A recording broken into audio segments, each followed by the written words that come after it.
Inexplicado. Anomalías esquivas, así en la tierra como en el cielo. Es el nuevo libro de nuestro siguiente invitado, David Cuevas, a quien ya hemos tenido aquí anteriormente. Muchos de ustedes recordarán Dimensión Límite, este espacio que estuvo durante 2 temporadas y que dirigía precisamente David Cuevas.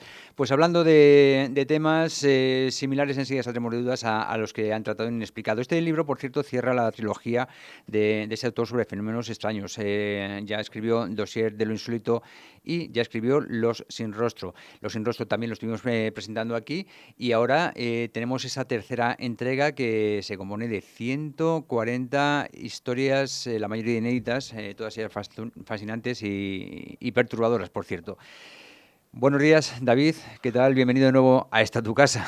Bien hallado, la verdad es que me encanta venir por aquí, por estos estudios, me traen muchísimos recuerdos, con Goyo siempre ahí en la trastienda, en esta ocasión detrás de la cámara, y bueno, contigo, José Luis, y otros compañeros con los que he coincidido. Efectivamente, aquí estuve un par de años, entre 2011 y 2013, haciendo un programa llamado Dimensión Límite, que, bueno, aún continúa, no, digamos, bajo los micrófonos de ninguna radio, pero sí en el formato podcast que tan de moda está en los tiempos que corren.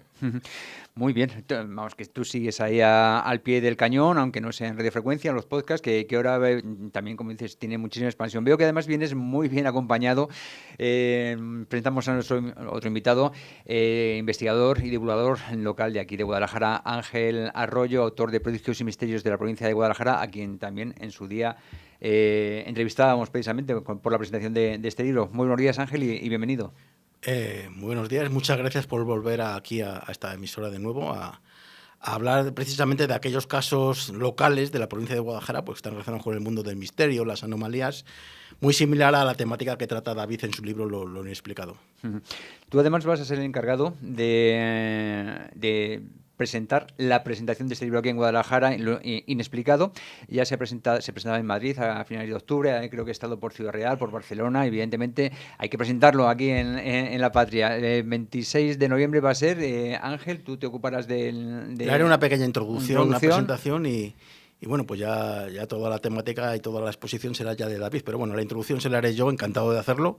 Y bueno, pues invito a todo aquel que sea aficionado al mundo del misterio, pues que se acerque y que si quiere, pues puede comprar allí el libro. De hecho, comentar que será en la Biblioteca Pública del Estado a partir de las 7 de la tarde.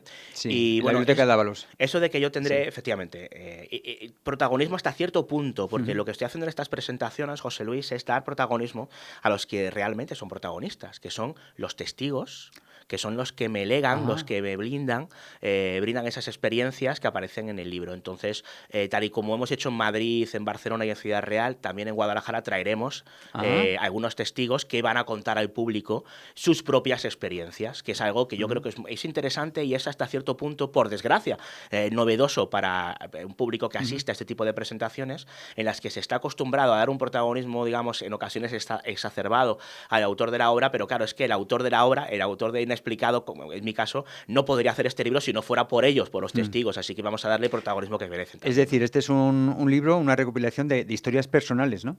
Sí, total y absolutamente. O sea, es un libro de historias. Hay unas 140 historias, son más de 100 testigos los que me han confiado sus experiencias personales, algunas un tanto dramáticas y bueno, y por qué no decirlo, también pues, hasta cierto punto traumáticas para algunos de ellos, ¿no?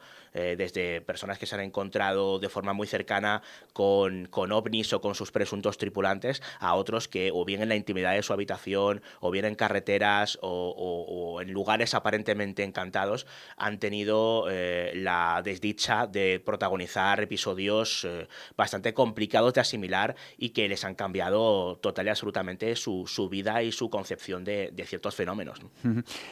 En el subtítulo podemos leer así en la tierra como en el cielo. ¿Esto qué significa?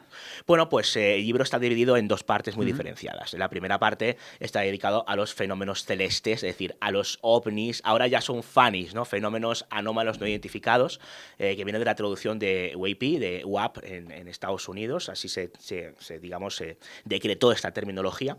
Y bueno, pues esa primera parte, esa primera mitad larga del libro está dedicado a esos encuentros de primer tipo, o sea, más o menos lejanos con estos fenómenos o estas extrañas luces, en ocasiones que incluso entran y salen de los pantanos. Aquí en Guadalajara tenemos algún que otro caso muy interesante, concretamente pues un Sacedón, hay muy cerquita de Entrevías, de Buendía, en los pantanos en ocasiones hay fenómenos no solamente lumínicos, sino fenómenos aparentemente físicos que a plena luz del día se han visto desplazándose concretamente hacia las aguas antes citadas, ¿no?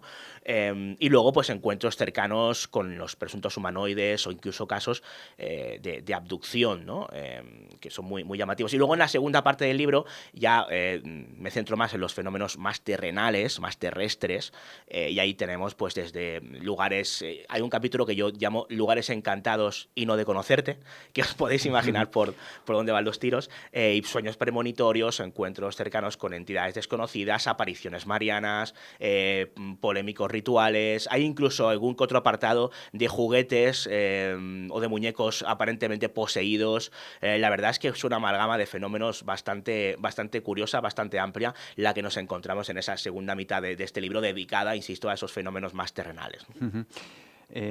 Ángel, de estos casos que has citado, yo no sé si tenías tu conocimiento, porque tú te focalizas sobre todo pues, en la zona de la provincia de Guadalajara. No sé si, o incluso si Óscar ha recurrido a tus conocimientos para... Bueno, alguna vez pues me comentó, oye, pues podríamos, a ver, dime algún sitio que sea conocido, que podamos ir. Pues sí, evidentemente algunos de los casos que se recogen en el libro de Inexplicado, pues he sido compañero de fatigas, ¿no? Hemos estado haciendo una labor de recopilación o conjunta, por ejemplo, sobre todo a la hora de los ovnis, de los objetos submarinos en los pantanos aquí pues siempre hemos ido a hablar con la gente o algún caso de fenómeno ovni, ¿no? Pues a lo mejor yo tengo el contacto con el testigo, pues se lo paso a David y van allí a entrevistarle. Bueno, pues ha sido un poco, no en todos, pero sí que hay algunos casos que sí que al ser de Guadalajara, pues hemos tenido colaboración entre los dos. Bueno, Ángel es un poco modesto. Yo creo, quiero decir, si no me equivoco, que todas las historias que han sucedido en Guadalajara o en provincia o en capital, que hay bastantes en este libro, yo creo que en todas se cita Ángel Arroyo, o sea, ha estado prácticamente en todas, ¿no? Ángel Arroyo y yo formamos esa extraña pareja, de hecho misteriosa, en lo que tiene que ver con la provincia de Guadalajara. Y ella es más de investigación de archivo, yo soy más de trabajo de campo, y esa simbiosis funciona a las mil maravillas a la hora de perseguir este tipo de misterios que tanto nos apasionan y que parte de algunos de ellos aparecen precisamente en Inexplicado. Ujú. Tengo delante la relación de capítulos dentro de estas dos subdivisiones que has descrito y encontramos términos muy llamativos. Uno ya lo has definido tú, el UAP o el OSNI. ¿El OSNI es un objeto submarino? No, es decir... Efectivamente, has hecho los deberes. Eh, y, ¿Y de qué se tratan exactamente? Bueno, si supiéramos de qué se tratan exactamente estos objetos, ¿no? Pero que me refiero a cómo se detecta o dónde, o cómo tienes tu noticia de este tipo de OSNIs. Pues bueno, igual que cualquier fenómeno, en ocasiones hay, cada vez que yo intervengo, por ejemplo, en un programa como este, pues suelo comentar, por ejemplo, el correo electrónico. Hay un correo electrónico que he habilitado para este libro. Yo con cada libro habilito una forma de contacto diferente. En este caso es libroinexplicado@gmail.com, por si alguien que nos está viendo para la siguiente edición quiere comentarnos algo, efectivamente, bueno, o quiere contar algún tipo de experiencia propia. Y bueno, pues gracias a principalmente la divulgación que voy haciendo en diferentes medios de estas cuestiones que tanto me apasionan, pues hay personas que se ponen en contacto conmigo, pero luego hay otras de las que tengo conocimiento gracias a otros compañeros o gracias a estos propios testigos que me hablan de otros familiares o personas de su entorno que han vivido algo similar. Al final es una especie de tela de araña que vas tejiendo. Cuando viajas, vas a los sitios, vas preguntando, a veces vas, digamos, puerta por puerta porque alguien te dice que en tal casa de tal lugar alguien ha visto algo, y al final pues vas acumulando más y más casuística, incluso algo tan sencillo como ir a cualquier pueblo, irte a un sitio, digamos, de pernigraje habitual del pueblo, que normalmente suele ser el bar, y ahí pues preguntas, oye, ¿alguno de vosotros ha tenido algún tipo de encuentro con esto? ¿Sabéis de alguien? Y rara es la ocasión en la que no te dicen aquello de, bueno, pues yo no, pero fíjate que aquella persona que vive aquí, en aquella casa, al fondo a la derecha, dicen, se comenta, se rumorea que ha vivido algo, ¿no?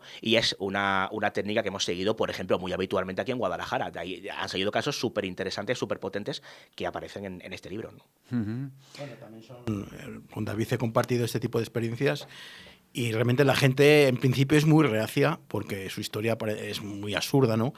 Teme que los vecinos se rían de él, pues por lo que ha visto. Pero bueno, al final, si logras establecer cierta confianza y de respeto y ves que tu labor es seria y que vas en plan investigador, en plan serio, no en plan de exagerado, pues bueno, pues la gente pues normalmente se abre y te cuenta la historia.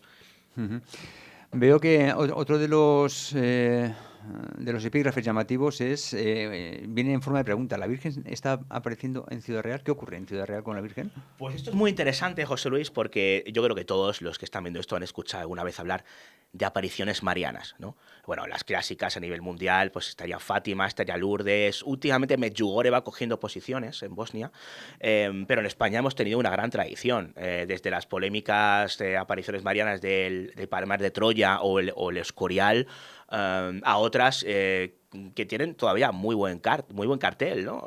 Como son pues, Garabandal, menos conocidas las de Umbe o Ezquioga, por ejemplo, están ahí, ¿no? ¿Qué pasa? Que cuando visitas estos lugares marianos te hablan en pasado. No, hubo una época en la que se aparecía aparentemente la Virgen a unos niños, a unos pastorcillos, a una serie de personas, y poco más allá de recalar historias que tienen que ver con aquello que pasó, puedes hacer en el lugar, amén de un par de fotos, ¿no? Lo interesante es que en un pueblo de Ciudad Real, en Castellar de Santiago, la Virgen se sigue apareciendo, aparentemente, ante una persona como es Ignacio Castellanos, que desde el año 1990 empezó a ver aparentemente a la Virgen. Bueno, se desató una suerte de romería de personas que empezó a ser cada vez más numerosa. Aquello, por una serie de cuestiones, se acabó, digamos, palideciendo, acabó cortándose, pero se retomó ese foco hace algunos años. Y lo cierto es que los primeros sábados de mes, aparentemente, Ignacio Castellanos va a una zona descampada del pueblo, en una especie de capilla improvisada al aire libre, y él pues presuntamente habla con la Virgen, y en ocasiones pues hay convocatorias para que vaya quien considere oportuno para ir allí y estar en contacto, no tanto con la Virgen porque solamente la ve él, sino con ese entorno. Es curioso ver cómo Ignacio pues aparentemente entra en una especie de trance bastante natural, no hay nada muy estrambótico, y habla aparentemente con la Virgen. Cuando acaba ese mensaje, él transmite mensaje a las personas allí desplazadas, y es un fenómeno muy curioso en el que Ángel me acompañó, de hecho, en la segunda vez que fuimos, junto a la compañera Davinia González, y la verdad es que fue muy llamativo ver lo que sucedía cuando, por ejemplo, Ignacio imponía la cruz a algunas personas que se acercaban para que lo hiciera justo después de recibir el mensaje, ¿no? Sí, bueno, la verdad es como volver a los años 90, realmente toda la fenomenología. ¿En qué sentido? ¿En los años pues 90? era, por ejemplo, en televisión, los programas de Pepe Navarro, de Telecinco, pues recogían este tipo de noticias porque eran noticias muy sensacionales, muy sensacionalistas, llamaban mucho la atención, los invitaban a plató. Bueno, pues eso movía una serie era un fenómeno social, muchísima gente de los vecinos del pueblo y de la zona de los alrededores iban allí a verlo, se convocaba una gran multitud de personas, ¿no?, en torno al vidente que recibía los mensajes. Y este caso es exactamente igual. Santiago, pues... ¿Es Santiago? ¿Cómo se llama? Ignacio, pues bueno, pues está haciendo lo mismo casi 40 años después que cuando él era pequeño. Él empezó con 16 años, supuestamente, a recibir estos mensajes, y después de 40 años pues sigue exactamente igual. Y es interesante porque ir allí y ver a este señor aparentemente hablando con la Virgen y a unas cerca de 200 personas. Sí, que viniste tú al menos. Dos autocares desplazados, y era muy curioso ver cómo al imponer la cruz había personas que caían a plomo al suelo. O sea, y claro, nosotros intentamos socorrerles, Ángel, Davinia y yo, y nos decían, no, dejadlos, esto es un descanso en el espíritu, nos decían, ¿te acuerdas? Sí, bueno. Y es muy llamativo. En el libro aparecen las fotos de las personas desmayadas, obviamente con la cara pixelada, ¿no? Y es una crónica muy interesante, ¿no? Es, como bien dice Ángel Arroyo, es como coger una pequeña máquina de tiempo y acudir a esos años 80, 90, en los que no solamente las televisiones privadas, incluso también los 80, Ángel, las televisiones en abierto constantemente informaban sobre este tipo de cuestiones, ¿no? Incluso Parálisis Permanente dedicó un tema al tema, bueno, sucintamente al asunto del Escorial, ¿no? Con aquel Quiero ser santa, que luego versionó Fangoria, por ejemplo, ¿no? Quiero decir, es un tema que formaba parte un poco del acervo popular, el tema de las apariciones marianas, pero claro que yo por edad, pues yo me perdí, porque yo en el año 92 estaba haciendo la comunión, entonces claro, imagínate, ¿no? Ir a un lugar y encontrarte con esa gran cantidad de personas adorando al vidente, aparentemente hablando con la Virgen, luego dando ese mensaje, hablando de guerras, de que la sangre correrá, la gente enfervorizada, de repente el hombre impone una cruz, empiezan a caer señoras a plomo al suelo, se quedan como en trance. Había una de ellas que decía que el demonio había entrado en ella. Hombre, pues es algo llamativo, no es algo a lo que yo estoy acostumbrado. Y ahí estábamos pues con la grabadora de acá para allá, y bueno, con las cámaras de vídeo. Ángel llevaba un poco el tema gráfico, y yo llevaba un poco más el tema digamos, documental o de campo en lo que respecta a la grabadora, y a recopilar testimonios de personas que también decían haber vivido fenómenos lumínicos muy curiosos, que algunos los asociarían hasta cierto punto al tema de los ovnis, solo que la interpretación, que es algo fascinante en este caso, no es algo aparentemente extraterrestre o dimensional. No, aquí estamos hablando de algo puramente religioso, y no se lo discutas, ¿no? Había sacerdotes que iban allí de forma extraoficial, porque la Iglesia no autoriza, o sea, no da ningún marchamo de autenticidad a la propia aparición. De hecho, ni siquiera le tiene, creo que, aplicado la libertad de culto, ¿no? El caso de Castellano. No. Entonces, había hasta el típico, la fuente de agua bendita, que típica de Lourdes y de Fátima, pues allí también había. Había un pequeño pozo donde les extraía agua y se supone que era agua bendecida por la Virgen, y le iba repartiendo entre los fieles que estaban allí congregados. Bueno, pues era todo muy espectacular. Hombre, luego ya fríamente desde nuestros domicilios, pues bueno, vemos las imágenes, vemos los textos, el contexto, sobre todo el contexto social, y podemos darle otro enfoque muy diferente a... ¿Cómo cuál? Pues todo es sugestión y psicosis colectiva. Eso es por lo menos mi opinión.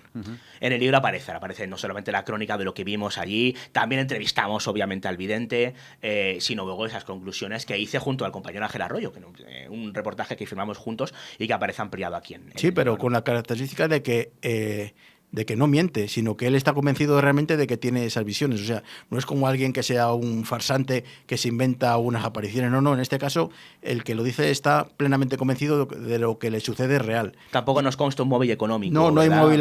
No nos consta, no queremos decir que no lo haya, no nos consta de momento. No. ¿Y os ha ocurrido que también en alguna de estas entrevistas que habéis tenido, bueno, pues ha sido obvio que os estaban contando algo que no era así?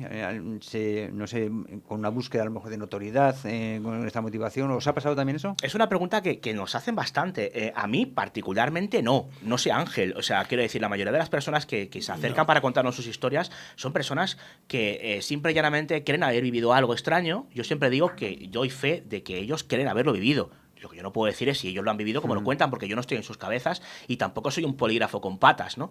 Por mucho que después de 20 años recopilando estas historias, bueno, pues intentes más o menos ya o tengas cierta mili al respecto para tratar de averiguar con las armas que tenemos a nuestra disposición para tal menester, pues preguntando, repreguntando y tirando de experiencia para tratar de averiguar de forma más o menos subjetiva si esta persona nos toma el pelo. En mi caso, ¿alguno ha habido? Sí, claro que los hay, pero no son legión, a menos en mi caso, no sé, Ángel. No, más es que los testigos a los que nosotros solemos investigar, pues, o preguntar o...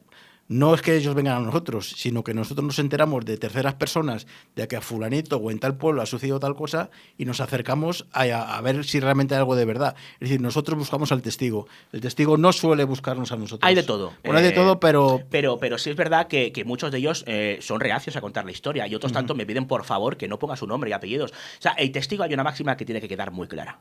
El testigo tiene mucho que perder y muy poquito que ganar. normalmente. ¿A qué te refieres con mucho que perder? Pues hombre, pues... el cachondeo de la familia. El posible descrédito. O sea, descrédito. es que en el libro no lo hemos dicho, pero en el libro, por ejemplo, hay bastantes historias protagonizadas por militares, pilotos, radaristas, personal de cuerpos y fuerzas de seguridad del Estado, vigilantes, y muchos de ellos, pues obviamente les cuesta contar su historia. De hecho, ¿no? uno de los epígrafes que incluyes, es no te lo van a contar. ¿Se refiere a todo esto? Sí, efectivamente. Yo cuando me monto, esto es curioso, pero cuando yo me monto en un avión, en cualquiera, lo primero que hago antes de sentarme es preguntarle a la azafata si puedo hacer una pequeña pregunta al piloto y al copiloto. Normalmente se extraña, me suelen dejar, no accedo a cabina como tal, pero desde la puerta de cabina les suelo preguntar si han sido testigos de algún, yo les pregunto por tráficos no identificados, él y su compañero, y en caso positivo, si me lo pueden contar, y en caso negativo, si saben de algún compañero que lo hayan sido. Normalmente siempre son respuestas negativas, suelen decir que no. Pero en una ocasión... y azafata me escuchó y al sentarme, cuando la azafata estaba repartiendo los auriculares, se acercó a mí y me dijo, no te lo van a contar. De ahí ese título de epígrafe. Yo pregunté, ¿a qué te refieres? No te lo van a contar. Dice, claro que se ven cosas, y lo comentamos en tripulación, pero a ti no te lo van a contar porque ni saben quién eres, ni saben qué vas a hacer con esa información, y se están jugando su trabajo. Claro. No solamente eso, sino el descrédito ante otros compañeros que consideran que esto de los ovnis son absolutas patrañas, lo cual denota una clara falta de información por parte de estos compañeros, ¿no? Hace poco asistí a un evento en homenaje a JJ Benítez y una persona dijo trabajar en una gran empresa aeronáutica, sin citar el nombre, y preguntó a este respecto porque hacía varios años ellas y esta persona y otros compañeros habían sido testigos de fenómenos lumínicos súper extraños, ¿no? Y en los últimos años estaban sucediendo de forma bastante a menudo, aunque no lo había presenciado, pero sí que otros compañeros se lo reportaban. Tanto tripulantes de vuelo como de cabina, como piloto o copiloto. Con lo cual, algo extraño no solamente se ve desde aquí, sino que a 33.000 pies son muchos los pilotos que se los encuentran y en ocasiones con historias espectaculares. Hay un capítulo que cuento en el libro, en el capítulo 5, el caso del Ensastral, que para mí es el caso más espectacular de la historia de España en lo que respecta a este tipo de encuentros, que pudimos, junto al compañero Manuel Carballar, pudimos localizarle, hablar con ella en varias ocasiones e incluso incluir un documento que está clasificado, que no se ha desclasificado, yo desclasifico yo en el libro, súper interesante, ese relato mecanografiado en caliente del testigo contando lo que había visto, que es una historia absolutamente espectacular en la que no solamente se ve un fenómeno lumínico absolutamente inabarcable, sino que incluso entran unas voces de niños por los auriculares que apagando incluso las dos radios se siguen colando, y luego hay efectos físicos en el avión cuando saltan varios de los remaches, y esto no solamente lo ve el piloto sino los propios mecánicos de vuelo, así como una serie de fenómenos poltergeist que protagoniza el propio piloto después de haber vivido la experiencia, ¿no? Alguien que ha trabajado para 4 ministerios, que está súper condecorado, que tiene el récord de horas de vuelo en aviones de combate a sus espaldas y que, como digo antes, tiene muy poquito que ganar, por no decir nada, contando esto y mucho que perder. De hecho, me costó muchísimo que me lo contara, ¿no? En fin, qué interesantísima investigación y dices que son 140 historias, entiendo que a cuál más sorprendente, no sé, ya vamos a ir finalizando, no tenemos tiempo para mucho más, desde luego desde aquí recomendamos la lectura, ¿no? Pero ¿cuál es de todas estas historias, entiendo que habrán dejado tras de sí un montón de anécdotas, ¿cuál sería la anécdota más llamativa con que os habéis encontrado o con que te has encontrado? Pues hombre, es que hay muchas. Ángel, ¿se te ocurre alguna? Ya que estamos en Guadalajara. Bueno, la verdad es que muchos de las historias que vamos allí a recoger, sobre todo de testigos de ovnis, de gente, pues no sé, pues que en los años 80, 90, pues siempre nos encontramos que detrás siempre hay alguien que ya lo ha investigado antes. En este caso, o nos encontramos o a Jiménez del Oso, o a Enrique de Vicente o a JJ Benítez. Cualquiera de los tres ya ha pasado antes que nosotros. O sea, en cualquier pueblecito de Guadalajara, por muy remoto que sea, ya hay alguien que ha pasado, de los famosos que voy a contar, que ha pasado previamente con... Claro, no en todas, ¿eh? Bueno, sí, pero la mayoría siempre digo, coño, esto ya es de segundas. Pero bueno. En fin, inexplicado, anomalías esquivas, así en la tierra como en el cielo, de Editorial Luciérnaga aquí en Guadalajara. ¿Dónde podemos adquirirlo, por cierto? Pues cualquier librería, por ejemplo Lua, que es un poco la librería que organiza en parte la presentación, aunque tenga lugar en la Biblioteca Pública del Estado, pues ahí, por ejemplo, lo podéis pedir en Guadalajara, o bueno, si preferís las plataformas habituales, pues en Amazon lo tenéis, o en Casa del Libro, FNAC, El Corte Inglés.